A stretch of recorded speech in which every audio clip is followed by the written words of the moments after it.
All right, hello and welcome everybody. I am Etchy. Joining me is the one and only Jake Gearhart, and we're going to be talking about the new world structure that was announced just like a day or two ago.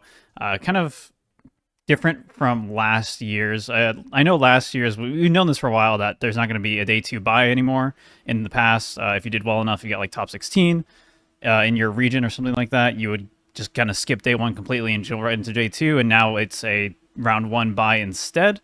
But there's been some other changes as well. But before we get into that, do you want to just explain kind of how it worked last year, like the world structure in general? Yeah, so how World has been for most years in the recent past and last year was that there was a you could get a round one or a day one buy. Basically. You skip the entirety of day one if you're in the like top X of your region. So they removed that in favor of a round one buy. And usually World was 8 rounds day one. You have to go 6-2 to make it to day two, and then your record resets going into day two. So you just play a completely new tournament, and you can switch decks. And then I think there were 5 rounds day two, like, and then top cut last year, maybe even six. I can't remember. But yeah, this year it's like way fewer Mm-hmm. rounds day two, and your record doesn't reset. So I assume we're playing the same decks the throughout the tournament because they didn't put any information about switching decks like that on this time. So um, yeah, I think it would have been uh, them removing the day two, like skip to day two, um, and records resetting. It would have been like a good opportunity for them to just make the tournament the same structure as international Right. championships and regional championships, because this structure is going to be like a very warping to the metagame. Mm-hmm. The decks that we saw do well at NAIC are probably not going to be the decks that you see doing as well at NAIC or at Worlds this year. Yeah, Um, and just to clarify on like what the new structure is, basically, we can kind of see it in front of us, but just to read it out, we're gonna have 8 rounds still day one, and then day two will be either 3 rounds or 4 rounds. I don't think we have confirmation on what exactly it will be because I've seen a lot of Twitter people just counting like manually how many masters there would be, and it's like around this 10-24 number. Uh, I think I think with people like generally the rates of people who actually show up to the event, it's like there's over 1024 masters that are qualified for the world mhm. championships. I think it's probably like 1300, but it's very unlikely that we're actually going to hit this 1024 number for masters. So it's probably only going to be 3 rounds day two. Yeah, so 3 round day two sounds wild, but that's the main thing. And then the other point to mention is the top cut stuff. But um, to note with that, the day two match point threshold, as I said, is still 18 points. So like Jake was saying, like previous years, 6-2 gets you there. So you just need to hit that threshold.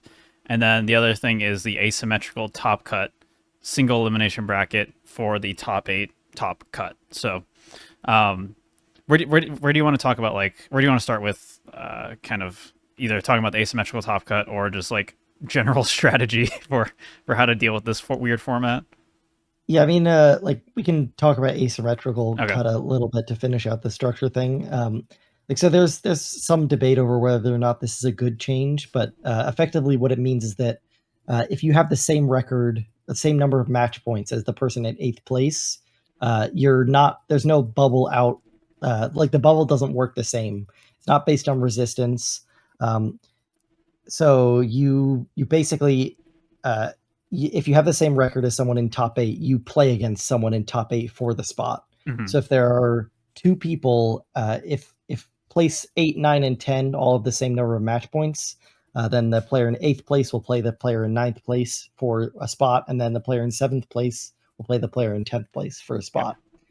So this does mean that, like, if you're, let's say that the player in eighth place has 30 match points and the player in seventh place has 31, 31, even though you have more match points than the person in eighth place, it doesn't lock you for the top eight spot. Okay.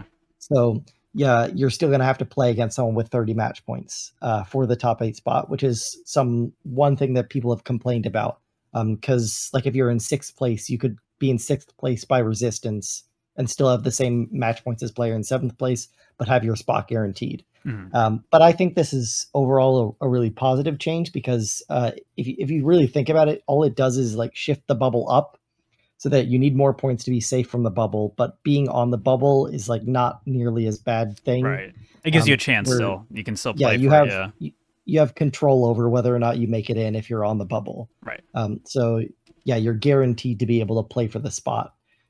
So yeah, it'll be a bit harder to lock in a spot for top 8, but that means that anyone who's like close to top 8 will have a better shot at getting in, a fairer shot, especially because of how many few rounds there are Yeah. in this tournament. Like resistances are going to be like very messy. People will have like very similar resistances because resistances do reset going into day 2, like all Yeah. I was going to tournaments. ask that Um, because obviously kind of different structure, but yeah, that's how it works for our current regionals and ICs. So not surprising. Yeah. Yeah, so if there's only 3 rounds in day 2, that means there's only 9 possible resistances. So anyone who went like 3-0 in day 2 will have an identical resistance as like it's very likely that they have an identical resistance as Yeah. someone else Yeah. who also went 3-0 in day 2. So that means that if we didn't have this asymmetrical cut structure, it would literally be a coin flip, just determined by the tournament software, which Yeah. is a terrible thing. So I think this is much better than the alternative. Um, but yeah, the problem with this structure overall is that you have to go X2 to make top cut. Um, and like maybe even X2 is probably the bubble for top cut. So Hmm. on that play out range.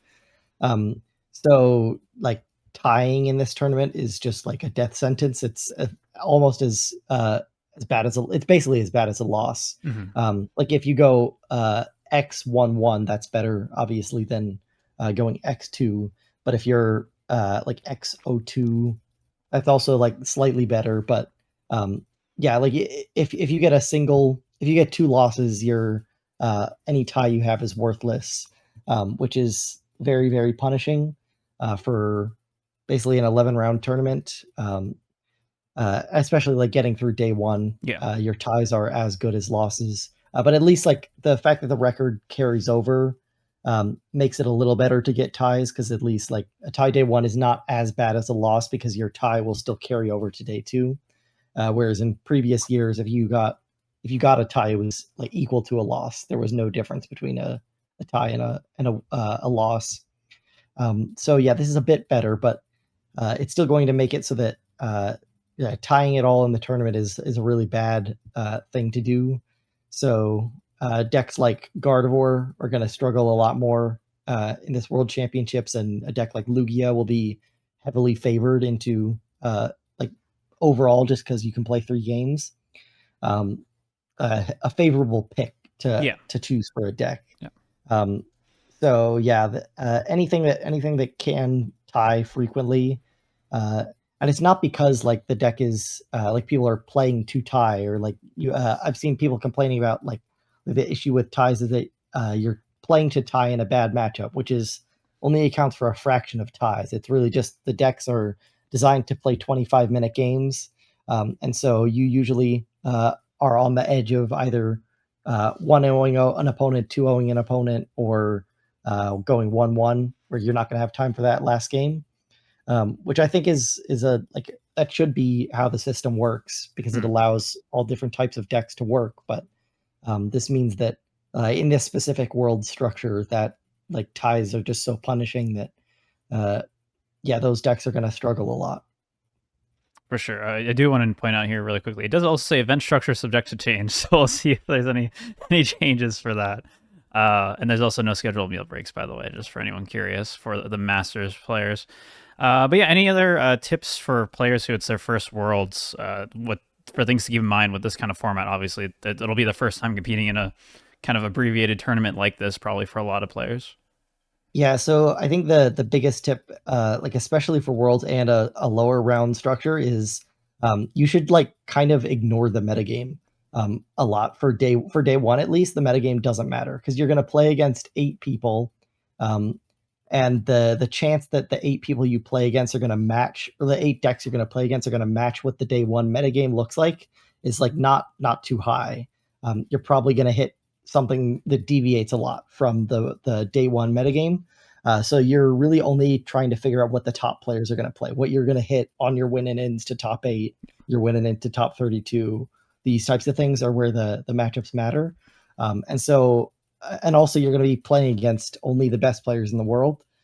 So playing a deck that is like hard to play against is not necessarily like too big of a consideration because everyone's going to be prepared. Mm-hmm. So I'd recommend playing something very risky to the tournament, something very skewed in terms of matchups. So like if you have a lot of 70-30s and you're auto losing to 30% of the format, like that's a very reasonable choice for a tournament like this. Something that takes 50-50s across the board is probably not going to be a very safe choice Mm-hmm. because you're going to be playing against the best players in the world, and a 50% win rate is not good enough Yeah. um, to get you anywhere. So yeah, you got to take risks for a tournament like this.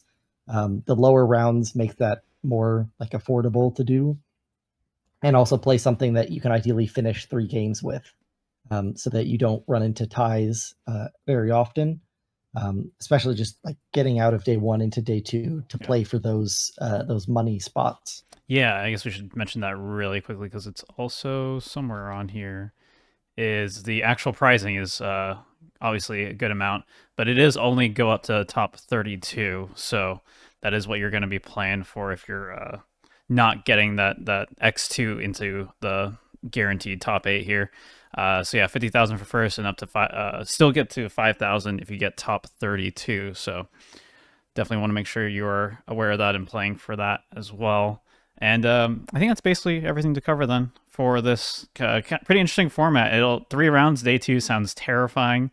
I wish all the luck to all the competitors that will be going to Worlds this year. And yeah, any other last comments on this, Jake? No, I think that's about it. Yeah, it's a I'm also just like confused why they didn't change it to a bigger, better system than this. If it's Yeah, like yeah. they needed time for the opening ceremony, that would be a terrible reason for shortening the tournament by this much.